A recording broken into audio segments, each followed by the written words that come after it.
Et c'est quand je viens maintenant que nous retrouvons pour parcourir la une des journaux. On n'oublie pas, la 8e de finale pointe déjà leur nez avec ceux qui ont pu franchir le cap. Et au nombre de ceux-là, le Bénin qui fait parler de lui. Quand je viens maintenant, bonjour.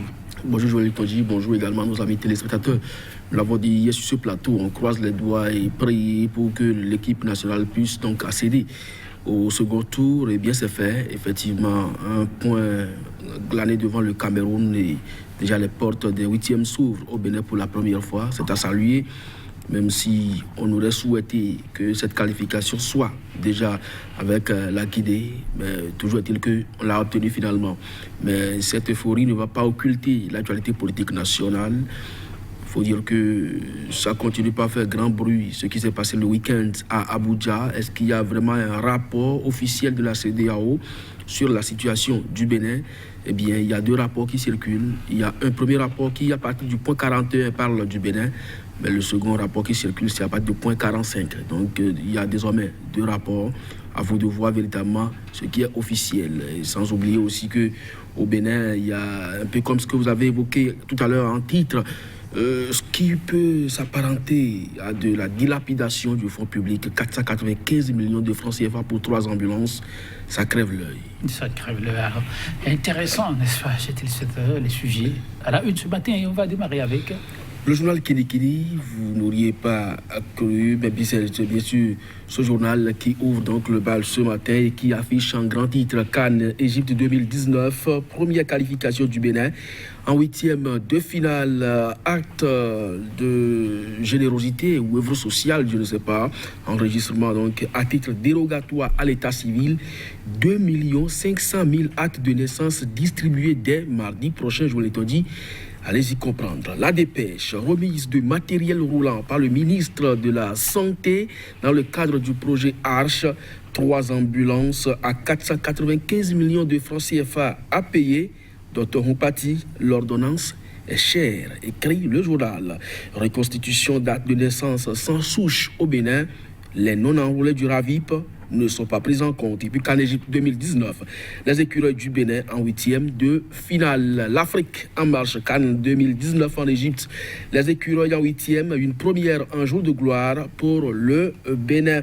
Avant son opération chirurgicale, Yaya a déjoué un plan en France, s'interroge le journal. Et puis crise politique, un député du Burkina charge le régime de la rupture. Le nouvel observateur, crise post-électorale, les chefs d'État de la CEDEAO condamnent fermement les actes de violence. Vous avez l'intégralité du communiqué final de leur 55e session ordinaire dans les colonnes du nouvel observateur, création de la monnaie unique de la CEDEAO, ou encore la France-Afrique ou la France-Afrique. Démocratie sous les tropiques au Bénin, un député burkinabé s'en indigne. Le pays émergent, CAN Égypte 2019, le Bénin obtient un point du bonheur devant le Cameroun et file en 8e de finale. Tension post-électorale, les femmes du parti USL saluent la décision de la CEDEAO pour son implication dans la crise au Bénin et puis dégel de la crise post-électorale au Bénin. L'opposition dénonce un rapport tronqué à la CEDEAO. Matin libre, condamné à des peines fermes. À Tao Toboula, la prison dorée, s'interroge également ce journal qui constate malheureusement qu'à Maria Gleta, les coupures SBE s'enchaînent à la fin du délestage. Vous dites que vous arrêtez là. Oui, tout à fait. Ok, quand je viens maintenant, nous irons très rapidement sur ce qui retient l'attention sur le continent au Bénin aussi. Il s'agit de la CAN, le pays émergent avec ce titre que j'ai retenu. Il y a eu plusieurs titres. CAN Égypte 2019, le Bénin obtient un point du bonheur devant le Cameroun et file en 8e de finale. Oui, il n'y aura pas information si d'une part cela ne nous ouvre pas effectivement les portes du 8e et puis deuxièmement si l'adversaire ne s'appelait pas Cameroun. Donc je crois que c'est cette fois l'occasion par exemple le détenteur du trophée. Tout à fait. Donc c'est l'occasion normalement pour les autorités de décerner les primes de victoire à cette équipe nationale. Ce n'est pas en jouant contre le Ghana et en faisant 2 buts partout qu'il faut commencer par identifier le meilleur entraîneur de tous les temps et également les primes de victoire pour ce match nul-là. Donc je crois que cette qualification, c'est un latif à la fois de l'entraîneur qui a peut-être écouté les critiques des uns et des autres, critiques que j'appelle l'observation des uns et des autres, mais surtout les défenseurs. Il faut saluer Khaled Adeno pour le travail vraiment déterminant qu'il a eu donc à entreprendre avec ses pairs. Et bien la défense béninoise a opposé cette résistance à l'attaque camerounaise, même si entre-temps le capitaine Choupo-Moting a failli nous donner donc des frayeurs. Mais toujours est-il que nous avons conjuré le sort camerounais. Désormais, le Maroc est dressé devant le Bénin. Les statistiques ne sont pas en notre faveur, mais puisque l'impossible n'est pas béninois désormais, eh bien on peut vaincre les lions de l'Atlas, puisque les lions, les indomptables, ont été déjà domptés. Donc de l'Atlas, on peut pratiquement piétiner et espérer pourquoi pas aller en quart de finale et se retrouver aussi en finale, parce que ce n'est pas la première fois que une équipe nationale fait ce match nul et se retrouve donc qualifiée ou repêchée et décroche le trophée. Allez-y comprendre. Oui, tout à fait. Cristiano Ronaldo, ils l'ont fait. Au Bénin, nous avons également des joueurs qui ont la taille de Cristiano Ronaldo, même s'ils n'ont pas encore sa technicité. Oui, Steve Mounier n'est pas aussi mauvais, donc il comprendra désormais qu'il n'a plus à sauter trop. Parce qu'on parlait d'un certain Dossou. Jordel Dossou aussi n'est pas mal, Sebio Soukou aussi n'est pas mal. De toutes les façons, nous avons quand même la trempe de joueurs aujourd'hui qui puissent donc se mesurer à ces grands joueurs de ces grandes nations comme l'Égypte, l'Algérie, le Maroc ou également le Cameroun. Donc, on peut rêver.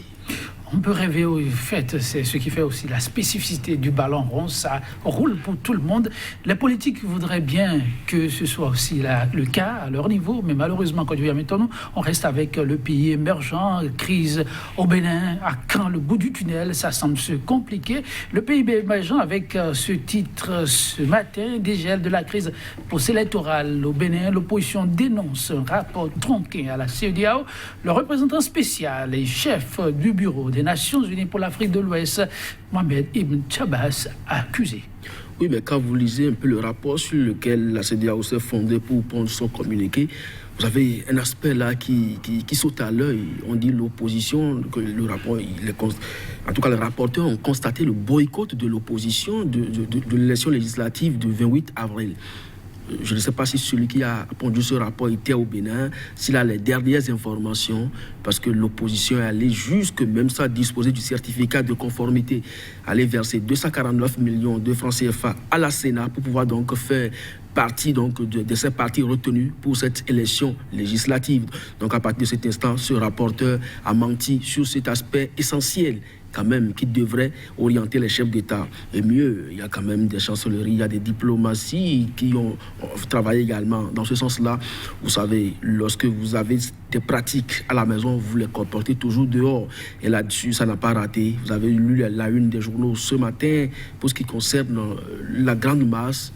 Les 15 chefs d'État saluent les réformes du Bénin, alors que le communiqué est là. Tout le monde donc a accès à ce communiqué. Ils ont lu les tenants et aboutissants. Je crois qu'on doit arrêter le mensonge parce que ça n'arrange pas le pouvoir, ça n'arrange pas le Bénin en général. Parce qu'il faut arrêter quand même. Les gens ont les regards sur nous. Vous avez vu, il y a quelques journaux qui ont rapporté cela. Un député burkinabé charge le Bénin. Si vous écoutez l'homme, eh bien vous avez l'impression qu'il dort à Cotonou. C'est dommage qu'on s'illustre de cette façon et qu'on continue d'entretenir ce mythe qui est aujourd'hui érigé en règle. Le mensonge, je veux dire, pour ceux qui veulent du français concret. On parle d'économie de vérité, mais ça déshonore davantage. Ça déshonore davantage à quand l'unité d'action et le vivre ensemble dans l'effectivité des Béninois. L'Audace Info s'interroge. Tout ce qui peut faire la fierté du Bénin aujourd'hui en difficulté. Il rapporte que le 19 prochain, Lionel Zinsou, vendu cher à l'étranger, continue d'avoir maille à pâtir avec la justice de son pays. L'homme devra se présenter devant le juge. Et après, s'interroge l'Audace Info. Oui, même si on n'a pas fait cas de ce journal, c'est une information préoccupante. Oui, Lionel Zinsou devant la justice dans cette affaire des Boumaf. Rappelez-vous, le Burkinabé avait déjà retiré une fois sa plainte, mais on ne sait pas pourquoi ce dossier continue donc d'être agité. Actu Express l'a écrit tout dernièrement, adulé, courtisé de par le monde. Il continue pas à être désespérément désiré par ses compatriotes, mais si on le désire dans les mailles de la justice ou tout au moins dans les prisons pour se faire du plaisir, pourquoi pas? C'est ça aussi la béninoiserie. On fait avec. On fait avec matin libre. Autre fait où les Béninois devront faire avec quoi? Matin libre, eh bien, condamné à des peines lourdes, à Tao, Touboula, la prison, Dorée, s'interroge nos confrères. Oui, au-delà de cet aspect de prison dorée, pour des prévenus, des condamnés, où effectivement, il faut aller au-delà. Il faut aller vraiment au-delà. Quand vous prenez par exemple le cas Boni Yahi, un ancien chef d'État qui récemment vient donc de passer service, mais qui est malade et qui demande évacuation sanitaire et qu'on refuse de le libérer pour qu'il aille se soigner et qu'on évacue de façon spectaculaire, à la limite, des prisonniers, alors que des dossiers médicaux véritablement ne sont pas rendus publics pour qu'on sache qu'effectivement, il nécessite une évacuation sanitaire, ça pose problème. Et l'autre aspect des choses, c'est qu'effectivement, c'est des gens qui sont condamnés à des peines lourdes, mais de milliards de francs CFA pour l'un et au moins 2 millions et 1 an d'emprisonnement ferme. Mais aujourd'hui, ils sont partis presque dans la clandestinité du pays. On ne sait plus. Ça fait déjà pratiquement 6 ans, 6 mois du moins que Ataou Renoukou est parti du Bénin. Est-ce que vraiment les soins à Paris n'ont pas permis que l'honorable retourne donc au Bercail? Dieu seul sait, Modeste Touboula, il était annoncé au Maroc, mais finalement destination Tunis. Est-ce qu'il coule ses beaux jours sur les plages dorées de la Tunisie? De toutes les façons, les jours à venir vont nous révéler davantage le Bénin. Merci à vous, Kodjoubia maintenant, chers téléspectateurs. Merci de nous avoir suivis. On se donne rendez-vous pour demain avec toujours le même plaisir. Au revoir.